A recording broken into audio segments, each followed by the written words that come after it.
Kompas Pagi masih menemani Anda, saudara, bersama saya Fajri Satrio. Jelang perayaan Tahun Baru Imlek, sejumlah warga Tionghoa di Rembang, Jawa Tengah melakukan tradisi bersih-bersih kelenteng, mulai dari mengayak abu leluhur hingga membersihkan patung-patung dewa.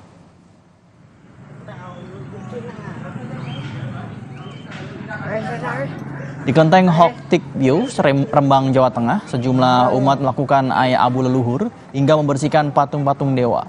Selain dibersihkan, patung-patung dewa tersebut juga diberikan baju baru. Warga Tionghoa meyakini ritual ini dapat membawa keberkahan bagi kehidupan mereka. Mereka berharap pada Imlek tahun ini seluruh umat diberikan kelancaran rezeki serta dijauhkan dengan segala bala.